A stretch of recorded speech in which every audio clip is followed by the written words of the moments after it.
ધોરણ 12 એસપીસીસી પ્રકરણ 6 કંપનીની સભાઓ। મિત્રો, આ પૂર્વેના લેક્ચરની અંદર આપણે કંપનીની સભાનો અર્થ, કંપનીની સભાના જે પ્રકારો હતા, મુખ્ય 3 પ્રકાર, આના વિશે આપણે ચર્ચા પૂરી કરેલી હતી। એ લેક્ચરની અંદર તમારી સાથે એવી વાત થયેલી હતી કે આજે સભાઓનું આયોજન થાય છે, એ સભાની અંદર અમુક પ્રકારના શબ્દોનો ઉપયોગ થતો હોય, જે વિશિષ્ટ પ્રકારના શબ્દો હોય કે જે આપણા અત્યાર સુધીના સમયની અંદર ક્યારે આપણા સંપર્કમાં ન આવેલા હોય। તો મિત્રો, આ સભાનું જે આખું સંચાલન થાય છે એની અંદર જે ખાસ શબ્દો ઉપયોગી છે અથવા જે શબ્દોનો ઉપયોગ કયા હેતુ માટે કરવામાં આવે છે એને આજે આપણે લેક્ચરની અંદર જોશું। હું પહેલાં આની અંદર વપરાતા જે શબ્દો છે એનો આપને એક ટૂંકો પરિચય કરાવી દઉં છું। એમાંનો પહેલી બાબત છે સભાની નોટિસ। નોટિસ શબ્દ છે આપણી ધ્યાન ઉપર આવેલો છે, પણ સભાની નોટિસ છે। બીજું, સભાની કાર્યસૂચિ। ત્રીજો શબ્દ છે સભાની ગણ સંખ્યા। ત્યાર પછી આવે છે સભાના સભાપતિ। ત્યાર પછી આવે છે સભા નોંધ, મતદાન, પ્રતાધિકાર અને ત્યારબાદ આવે છે પ્રસ્તાવ અને ઠરાવ। મિત્રો, આવા ઘણા બધા શબ્દો છે એ સભાના આખા સંચાલન દરમિયાન ઉપયોગી હોય છે। એમાંના 3 શબ્દો છે એનો આજે આપણે શીખવાનું છે। પહેલું છે સભાની નોટિસ, ત્યારબાદ શીખીશું કાર્યસૂચિ, જેને આપણે અંગ્રેજીમાં એજન્ડા તરીકે ઓળખીએ છીએ, અને ત્રીજું છે ગણ સંખ્યા, જેને આપણે કોરમ તરીકે ઓળખીએ છીએ। પહેલો મુદ્દો આપણે જોઈએ છીએ એ છે સભાની નોટિસ। મિત્રો, નોટિસ શબ્દ છે એ આપણા શબ્દમાં આવેલો છે, જેથી કરીને આપણે થોડો ઘણો ઓળખીએ છીએ। નોટિસ થોડું ઘણું આપણે વિચારીએ તો કે રિમાઇન્ડ કરાવવું, યાદ કરાવવું, અહીંયા સભાની નોટિસ છે। જે મિત્રો કોઈ પ્રસંગ હોય અથવા કોઈ ભવિષ્યની અંદર આવનારું કોઈ પણ બાબત હોય, એ બાબત માટે જેમ આપને અગાઉથી એક ચોક્કસ પ્રકારનું આમંત્રણ આપવામાં આવે છે, જેથી કરીને આપણે ચોક્કસ સમય, ચોક્કસ સ્થળ અને કયા હેતુ માટે ભેગું થવું છે એ આપણે સામાન્ય રીતના ખ્યાલ આવતો હોય છે। તો મિત્રો, સભાની જે આ નોટિસ છે એનો પણ હેતુ આવો જ ક્યાંક છુપાયેલો છે। પહેલાં આપણે જોઈએ છીએ અર્થ। નોટિસ એટલે કંપનીની સભામાં હાજર રહેવા। મિત્રો, કંપનીની જે સભાનું આયોજન થાય છે એ કંપનીની અંદર સભાની અંદર જે હાજર રહેનારો વર્ગ છે એ તો વહેંચાયેલો છે, એ તો વિસ્તૃત છે, મોટો વર્ગ છે। આવા વર્ગને એક ચોક્કસ વ્યવસ્થિત રીતના એક પરિપત્ર પાઠવવામાં આવશે। રિપીટ કરું છું, નોટિસ એટલે કંપનીની સભામાં હાજર રહેવા હકદાર સભ્યો અથવા ડિરેક્ટર અથવા તો કોઈ અન્ય વ્યક્તિ જે સભા અંગેની જાણકારી આપવા માટે કરવામાં આવતો એક લેખિત પરિપત્ર છે। મિત્રો, સભા શેની હોય એનું વર્ગીકરણ આપણે જોયેલું છે। તો એ સભાના જેટલા લાગતા વળગતા વ્યક્તિઓ છે, પક્ષકારો છે, એને લેખિતમાં જાણ કરવામાં આવે છે, જેને આપણે સભાની નોટિસ તરીકે ઓળખી શકીએ ખરા। મિત્રો, આધુનિક સમયની અંદર આનું સ્વરૂપ છે એમાં થોડુંક પરિવર્તન છે એ આપણે જોઈ શકીએ ખરા। આ સભાની નોટિસનો હેતુ શું છે? તો કે પહેલો હેતુ તો કે નોટિસમાં સભા અંગેની પ્રાથમિક માહિતી આપવા બાબત। મિત્રો, સભા શેની છે એવો એક સામાન્ય આપણે પ્રશ્ન થાય, પણ એનો જવાબ તમને જે લેખિત જાણ કરવામાં આવે છે એની અંદર આ સભા કયા હેતુ માટે બોલાવવામાં આવે છે એ સ્પષ્ટ રીતના એમાં જણાવેલું હોય છે, જેથી સભાની અંદર ભાગ લેનાર જે કોઈ પણ વર્ગ અથવા વ્યક્તિ છે એને એ મુદ્દા અંગે અગાઉથી કોઈ પણ ચર્ચા, વિચારણા અથવા તૈયારીઓ કરવી હોય તો પોતે કરી શકે। 2, આ નોટિસના આધારે સભ્યે સભામાં હાજર રહેવું કે નહીં તે નક્કી કરી શકે છે। મિત્રો, સભાની અંદર હાજર રહેવું કે નહીં એ સભ્ય પાસે પોતાનો અધિકાર છે। જો એને નોટિસ મળે તો પોતે એ સમયે એ સ્થળ ઉપર એ મુદ્દા માટે હાજર રહેવા માગે છે કે નહીં એ બાબતનો પોતે નિર્ણય પણ લઈ શકે છે। ત્રીજું, સભા અંગે કાર્યસૂચિ અથવા એજન્ડા આપવો। મિત્રો, કાર્યસૂચિ વિશે આપણે હમણાં જ શીખીએ છીએ, પણ ટૂંકમાં કહી દઉં, આ જે સભા છે એની અંદર કયા કયા મુદ્દા અથવા કયા કાર્યો આ સભા દરમિયાન કરવાના છે એની એક યાદી હોય છે। એને સામાન્ય અર્થની અંદર આપણે કાર્યસૂચિ તરીકે ઓળખીએ છીએ અથવા આપણે એને એજન્ડા તરીકે ઓળખીએ। જ્યારે આપણે સભાની નોટિસ પાઠવવામાં આવશે ત્યારે એ જ નોટિસના પત્રની પાછળ અથવા નોટિસના કોઈ પણ ભાગની અંદર તમને એજન્ડા અથવા કાર્યસૂચિ જણાવેલી હશે કે જેથી કરીને સભાની અંદર ભાગ લેનાર વ્યક્તિ છે એ એક મીટિંગ અથવા એ સભાની અંદર શું કાર્યવાહી થશે એની અગાઉથી જાણ મેળવી શકે. ચોથો મુદ્દો છે, સભામાં રજૂ થનારા કોઈ ઠરાવ હોય તો ઠરાવની તરફેણ કે વિરુદ્ધમાં મત આપવો તે અંગે સભ્ય નિર્ણય લઈ શકે. મિત્રો, સભાનું આયોજન કરેલું હોય તો તમને મેં અગાઉના લેક્ચરની અંદર કીધું હતું કે અહીં બહુમતીથી નિર્ણય લેવાય છે. હવે મિત્રો, જ્યારે બહુમતીથી નિર્ણય લેવાના હોય ત્યારે અમુક સંજોગોની અંદર એક ચોક્કસ પ્રકારની મતદાનની પ્રક્રિયા કરવાની હોય. તો મતદાનમાં પ્રસ્તાવ જે રજૂ કરવામાં આવેલો હોય એની તરફેણમાં એટલે કે હા, એની વિરુદ્ધમાં એટલે કે ના, તરફેણ અથવા વિરુદ્ધમાં મતદાન કરવું એ અંગેનો નિર્ણય છે એ જે તે સભ્ય છે એ પોતે અગાઉથી લઈ શકે ખરા. ત્રીજું, સભ્યને યોગ્ય સમય આપવા માટે. મિત્રો, સભ્ય જે કાંઈ પણ સભાની અંદર હાજર થયેલા હોય એ દરેક સભ્યને ચર્ચા માટે એક સમય આપવામાં આવે છે. તો કેટલા સભ્ય હાજર રહેશે, સભાનું ટાઈમિંગ શું છે અને સભ્યને કેટલા સમય માટે ચર્ચાનો ભાગ લેવામાં આવશે, એનો ક્રમ કેટલામો છે, આવી દરેક તૈયારીઓ માટે આ સભાની નોટિસ છે એ આપવામાં આવતી હોય છે. હવે મિત્રો, નોટિસની મુદત ખૂબ અગત્યનો મુદ્દો છે. મિત્રો, સભા જ્યારે મળવાની હોય એની તારીખ નક્કી હોય, એ તારીખને જો આપણે સભ્યોને હાજર રાખવા હોય અથવા આપણા સભ્યોને આપણે સભાની અંદર ચોક્કસ જરૂરિયાત અર્થે આપણે એને બોલાવવા માગતા હોય તો આપણે એને અમુક સમય પૂર્વે એ નોટિસ છે એ પાઠવવી પડે, જેથી એ સભ્ય યોગ્ય આયોજન કરી અને સભા માટે પહોંચી શકે ખરા. જોઈએ, કંપનીએ કોઈપણ પ્રકારની સભા બોલાવવા માટે તેના સભ્યોને 21 દિવસ અગાઉ, ખાસ યાદ રાખજો, કોઈ પણ સભાનું આયોજન હોય તો કંપનીની અંદરથી આ નોટિસ છે એના સભ્યને 21 દિવસ અગાઉ આપવી જરૂરી છે, જે લેખિત અથવા નક્કી કરેલા ઇલેક્ટ્રોનિક માધ્યમથી આપી શકાય છે. ઇલેક્ટ્રોનિક માધ્યમ એટલે તમે સમજી ગયા, ઈમેલ જેવું માધ્યમ છે જેનો ઉપયોગ કરી અને સભ્યોને નોટિસ આપી શકાય છે. એટલે કે 21 તારીખ પહેલાં એમની પાસે આ નોટિસ છે પ્રાપ્ત થઈ ગયેલી હોવી જોઈએ. એની પાછળનું એક ચોક્કસ કારણ કે જે તે વ્યક્તિ બહારથી કોઈ ચોક્કસ મિટિંગના સમયના સ્થળ સુધી પહોંચવા માગતો હોય તો એમની પાસે એના આયોજનનો સમય મળી શકે ખરા. હવે નોટિસ એની અંદર કઈ વિગતો હોય એ જાણવી ખૂબ જરૂરી છે. જેમ આપણે કોઈ ઇન્વિટેશન કાર્ડ મળે તો એની અંદર અમુક વસ્તુ છે નિશ્ચિત હોય છે, જેમ કે સમય, જેમ કે સ્થળ, તારીખ. તો મિત્રો, અહીંયા પણ નોટિસની અંદર આવી વિગતો છે ખૂબ જરૂરી છે, જેમ સભાની તારીખ અને દિવસ. આવી સભાનું આયોજન કઈ તારીખે કયા દિવસે કરવામાં આવેલું છે. બીજી, સભાનું સ્થળ. જો મિત્રો સભ્ય મર્યાદિત હોય તો સભ્ય સંખ્યાને ધ્યાનમાં રાખી અને સભાનું સ્થળ છે એ કંપનીના કોઈ પણ જગ્યા ઉપર રાખી શકાય, પણ જો વિશાળ સભાનું આયોજન કરેલું હોય તો એના માટે એક ચોક્કસ આયોજન હોય છે, તેવું સ્થળ પણ દર્શાવવામાં આવે છે. સભાનો સમય, સભા કેટલા વાગે અંદાજિત શરૂ થશે અને અંદાજિત એ સભા કેટલા સમય માટે ચાલશે. અને છેલ્લી બાબત આપેલી છે સભામાં કરવાના કામકાજ અંગેની કાર્યસૂચિ, જે મેં હમણાં તમને સ્પષ્ટ જણાવેલું કે સભાની અંદર શું કાર્ય કરવાના છે, કયા ક્રમમાં કાર્ય કરવાના છે, આવું કાર્યસૂચિની અંદર સ્પષ્ટ જણાવેલું હોય છે. તો મિત્રો, હવે જે નોટિસની અંદર આવતી વિગતો છે એ આપણે સામાન્ય રીતના 2 માર્કની અંદર પૂછાઈ શકે ખરા. હવે મિત્રો, નોટિસ આપવા અંગેની સત્તા કોની પાસે છે એ પણ આપણે જાણવું ખૂબ જરૂરી છે.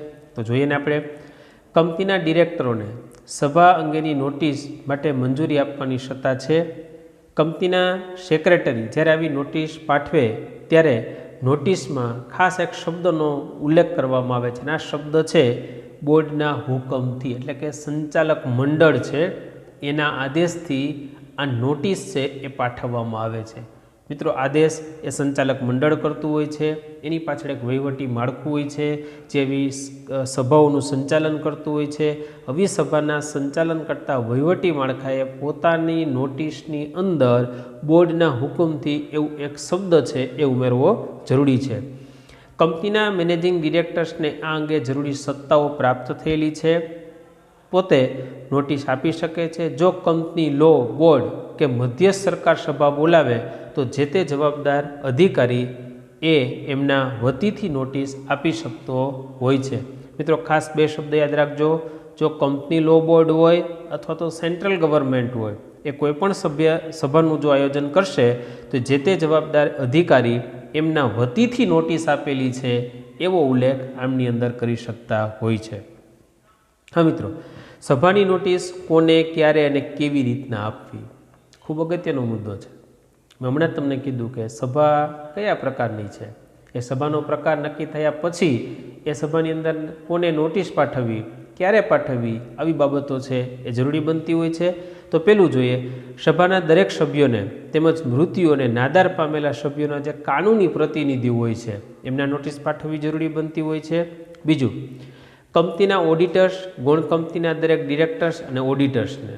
મિત્રો, જે સભાનું આયોજન કરેલું છે એમાં કંપનીના ઓડિટર્સ હોય અથવા તો ગૌણ કંપની, શાસક કંપની અને ગૌણ કંપનીમાં જે ગૌણ કંપની છે એના દરેક ડિરેક્ટરો છે અથવા તો એના ઓડિટર્સ છે એમને. ત્રીજું, આવી નોટિસ મેળવવા હકદાર કોઈ પણ વ્યક્તિ, જે પ્રકારની સભાનું આયોજન હોય અને એ સભાની અંદર જે કોઈ પણ વ્યક્તિને લાગતા વળગતા હોય એઓને નોટિસ આપવામાં આવે છે.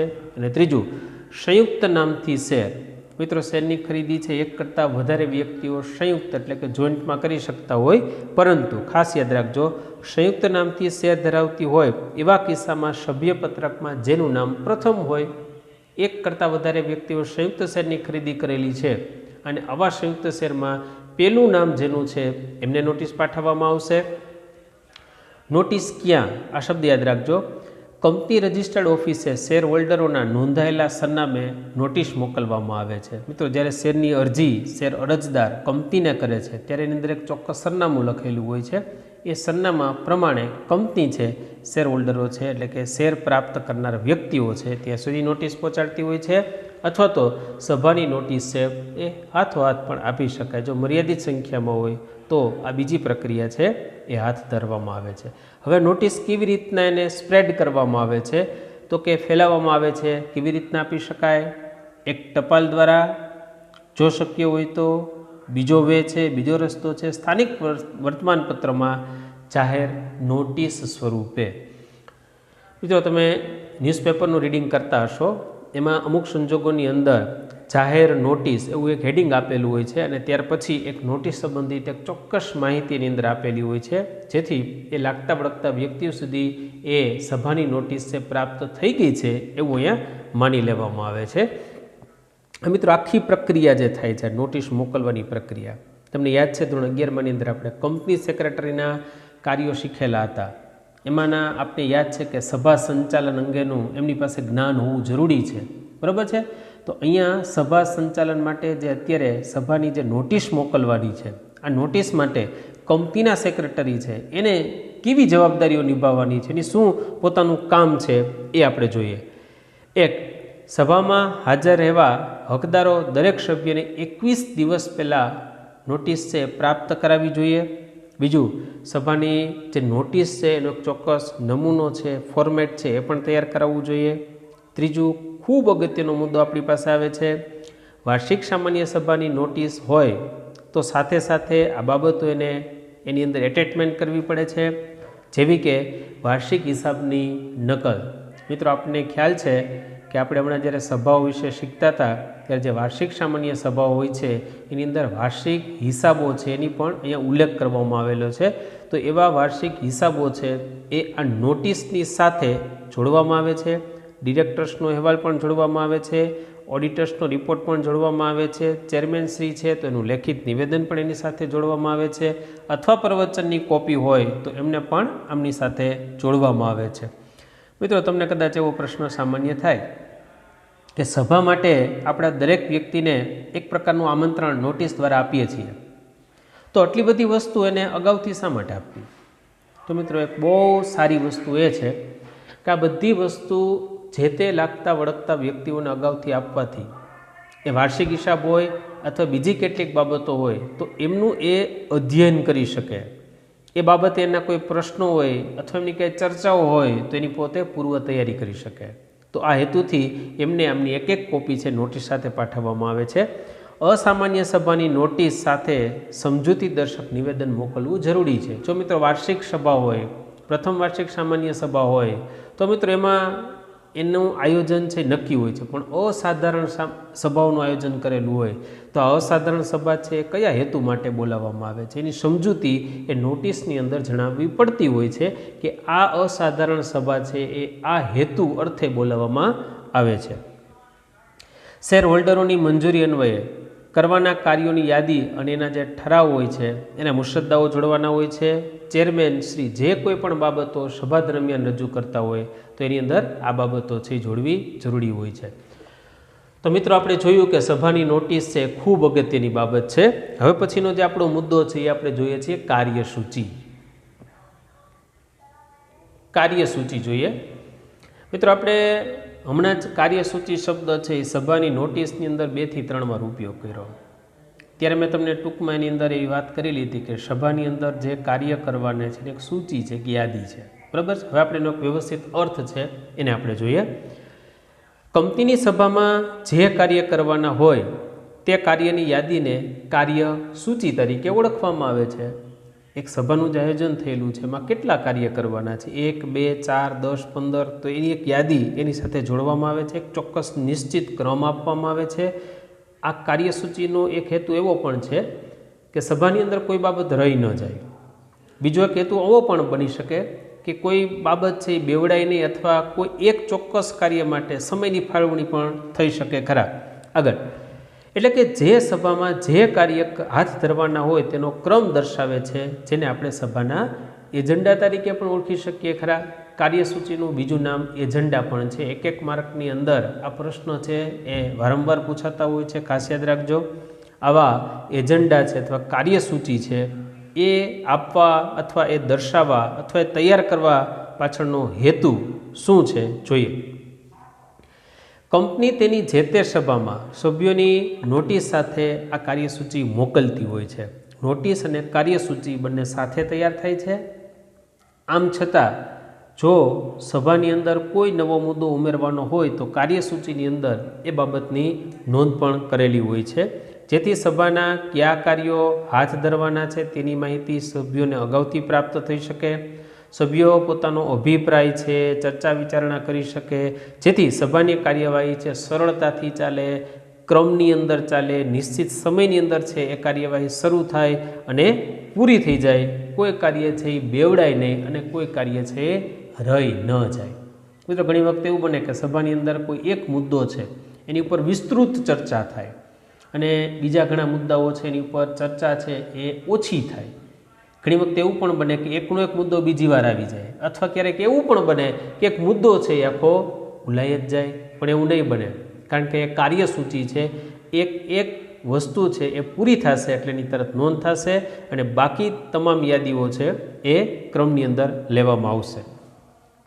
મિત્રો હવે કાર્યસૂચિ છે એ તૈયાર કરવા પાછળનો હેતુ આપણે જોઈએ તો કે કાર્યસૂચિ પ્રમાણે એક નિશ્ચિત કાર્ય છે, એક ક્રમ છે એ જાળવી શકાય છે, તેથી એ કોઈ કાર્ય રહી ન જાય. બીજું, ક્રમશઃ કાર્ય કરવાથી સરળતા રહે છે અને એકબીજા કાર્ય છે સંકલિત પણ થઈ શકે છે. મિત્રો ઘણી વખત એવું બનતું હોય કે સામાન્ય રીતના સભાની અંદર ઘણા બધા મુદ્દાઓ હોય તો પહેલો મુદ્દો છે એ બીજા અથવા ત્રીજા મુદ્દા સાથે જોડાયેલો હોય, તો કાર્યસૂચિની અંદર અમુક મુદ્દાઓ છે એને અગાઉ જ ચર્ચા કરવી પડતી હોય, જેથી કરીને પાછળના મુદ્દાની ચર્ચા અથવા યોગ્ય નિર્ણય છે લઈ શકાય. તો અહીંયા કાર્યસૂચિનો હેતુ આવો પણ જોડાયેલો છે.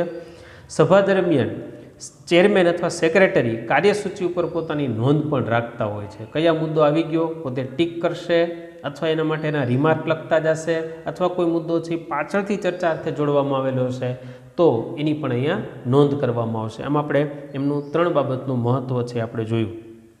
મિત્રો જેમ સભાની નોટિસ મોકલવા માટે કંપનીના જે સેક્રેટરી હતા એનું જે મહત્ત્વ હતું, એની જે જવાબદારીઓ હતી, એવી રીતના અહીંયા પણ સેક્રેટરીની અમુક ફરજો છે કે એને આ કાર્યસૂચિ કેવી રીતના તૈયાર કરવી. કારણ કે આપ જાણો છો કે કંપનીના સેક્રેટરી છે તો વહીવટી છે, તો એમણે આ પ્રકારની કાર્યવાહી કરવા માટે શું કરવું પડશે તો કે નંબર 1, પહેલું આપણે કીધું છે કંપનીના સંચાલક મંડળ સાથે ચર્ચા વિચારણા થશે. કંપનીનું સંચાલક મંડળ આ સભા કયા હેતુથી બોલાવવામાં આવે છે એ સંચાલક મંડળ અને કંપનીના સેક્રેટરી બંને પહેલાં સાથે બેસીને ચર્ચા કરશે. સામાન્ય મુદ્દાઓ તૈયાર થશે અને પછી એને ક્રમ આપવામાં આવશે એટલે એક વ્યવસ્થિત કાર્યસૂચિ છે અહીંયા તૈયાર થઈ શકે. નંબર 2, કાર્યસૂચિની પદ્ધતિ નક્કી કરવી. મેં હમણાં તમને વાત કરેલી છે કે ઘણા બધા મુદ્દાઓ હોય, એમાંથી પહેલો મુદ્દો, બીજો મુદ્દો અથવા કોઈ મુદ્દાઓ એકબીજા સાથે સંકલિત રીતના જોડાયેલા હોય તો એને કેવી રીતના ફેરફાર કરવા એની એક પદ્ધતિ નક્કી કરવામાં આવશે. ત્રીજું કીધું છે સભા ચાલુ હોય તે દરમિયાન કાર્યસૂચિમાં દર્શાવેલા કાર્ય અંગે થયેલી કાર્યવાહીની નોંધ કરવી. મિત્રો, આ જ્યારે સભા શરૂ હોય ત્યારની વાત છે. સભા જ્યારે શરૂ છે ત્યારે કંપની સેક્રેટરી છે એ કાર્યસૂચિ પ્રમાણે જે મુદ્દાઓ આગળ ચાલતા જાય એની પોતે એક વ્યવસ્થિત નોંધ રાખતા હોય છે. તો એ પણ કાર્યસૂચિનું એક મહત્ત્વ છે. મહત્ત્વની બાબત અંગે સભાનું ધ્યાન દોરવું. એમાં ઘણા મુદ્દાઓ કાર્યસૂચિની અંદર ખૂબ અગત્યના હોય, તો કાર્યસૂચિમાં ખૂબ અગત્યના મુદ્દાઓ એની સામે એક સ્પેશિયલ રિમાર્ક કરવામાં આવે છે કે જેથી અગત્યના મુદ્દાઓ પ્રત્યે સામાન્ય લોકોનું ધ્યાન જઈ શકે. સભા માટે કાનૂની બાબતો અંગે પણ ધ્યાન દોરવું ખૂબ જરૂરી છે. મિત્રો, સભાનું જે સંચાલન થાય છે કાયદેસર હોય છે, કારણ કે આ સભાની અંદર જે પ્રસ્તાવ, ઠરાવ, મતદાનની અથવા તો ચર્ચા જે કાંઈ પણ થયેલી હોય એ દરેક વસ્તુનો રેકોર્ડ રખાતો હોય છે અને જે ઠરાવ પસાર થયેલા હોય એ ઠરાવ છે એ ભવિષ્ય માટે અસર કરતા હોય છે, એટલે કાયદેસરની બાબત બનતી હોય છે. તો એના માટે ઘણી બધી કાનૂની બાબતો છે, તો એ પણ કાર્યસૂચિ માટે ધ્યાન રાખવી જોઈએ. આ સિવાય બેઠક વ્યવસ્થા છે, ગોઠવણી છે અથવા એજન્ડા અંગેની સભ્યો જે વિગત માગે તે આપવી. હાજર રહેલા સભ્યો છે એમની પોતાની સહી લેવી અને મુસદ્દાઓમાં જરૂરી ફેરફાર કરીને આખરી ઠરાવ આપવો અને તેને મંજૂરી લેવી. મિત્રો, ખૂબ અગત્યની બાબત છે. જે કાર્યસૂચિ તૈયાર થશે, આ કાર્યસૂચિમાં જો મેં તમને વાત કરેલી કે વિશાળ સંખ્યાની અંદર જે સભ્યો સભાની અંદર હાજર થવાના હોય તો એને એક ચોક્કસ પ્રકારની બેઠક વ્યવસ્થા જાળવવી. આ સિવાય આ એજન્ડા જે તૈયાર થયેલો છે એમની વિગતો આપતી રહેવી અથવા જે વિગતો ઉપર સભ્યોની સહી લેવાની આવતી હોય એ લેતી રહેવી અથવા તો આખરી ઠરાવ છે એને મંજૂરી અર્થે ઉપયોગમાં લઈ શકાય. છેલ્લું આવે છે સભ્યનો આભાર માનવો. જે સભ્યો છે આ સભાની અંદર છે એમને કાર્યસૂચિ અંગે પોતે આભાર માનવો. તો મિત્રો, આપણે કાર્યસૂચિ અને એજન્ડા આ બે મુદ્દાઓ છે એને આપણે સાથે જોયેલા છે. આ કાર્યસૂચિ કે જે કાર્ય અંગેની એક સૂચિ યાદી તૈયાર કરે છે કે કેવા કાર્યો કયા ક્રમની અંદર આપણે કરવાના રહેશે. આ બાબતેથી સભાના દરેક સભ્યો અને સભાનું સંચાલન કરતા જે વ્યક્તિઓ છે એ પોતે જાણકારી મેળવતા હોય છે. ત્રીજો મુદ્દો આપણે જોઈએ છીએ એ છે ગણ સંખ્યા. ગણ સંખ્યાને આપણે જોઈએ.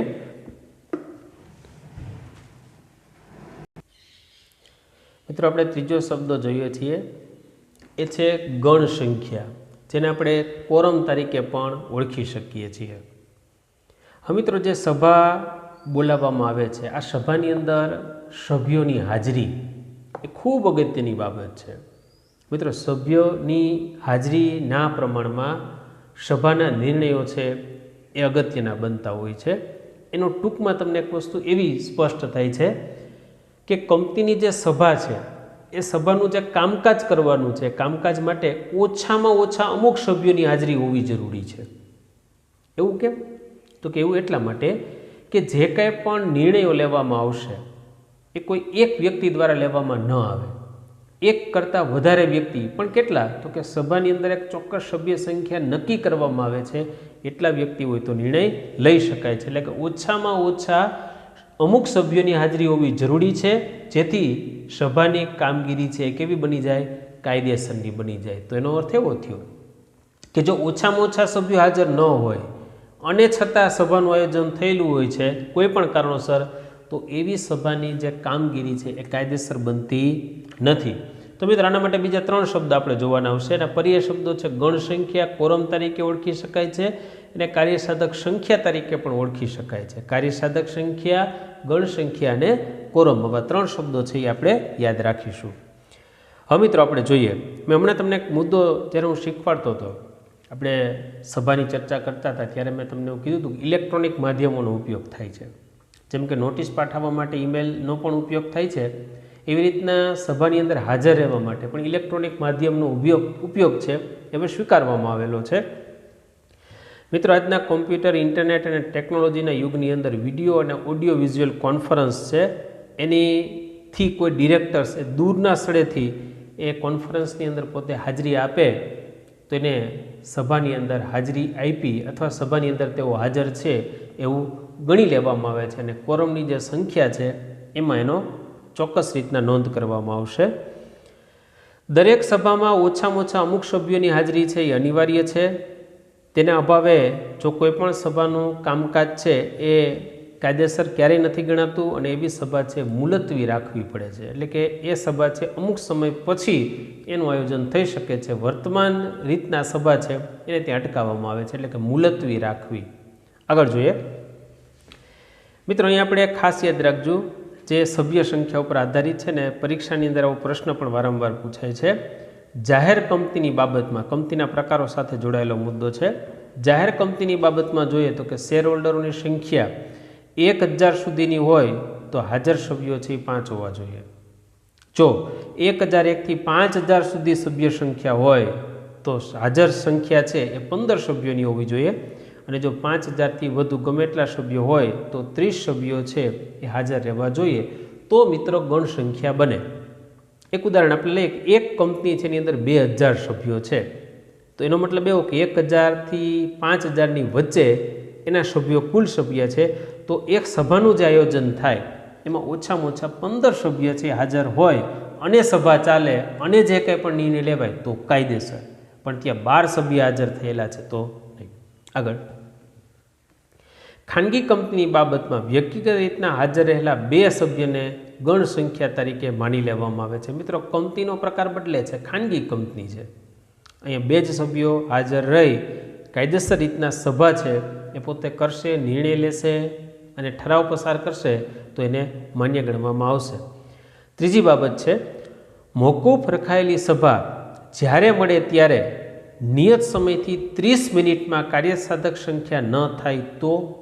મિત્રો, એકવાર એક સભાનું આયોજન થઈ ગયેલું છે, એનો મતલબ એવો કે ત્યારે ગણ સંખ્યા નહોતી, એટલે કે જે સભ્યો છે એ નક્કી કરેલા છે એટલા સભાની અંદર હાજર નહોતા, તો ત્યારે એ સભાને મોકૂફ રાખવું એવું જાહેર કરવામાં આવે છે.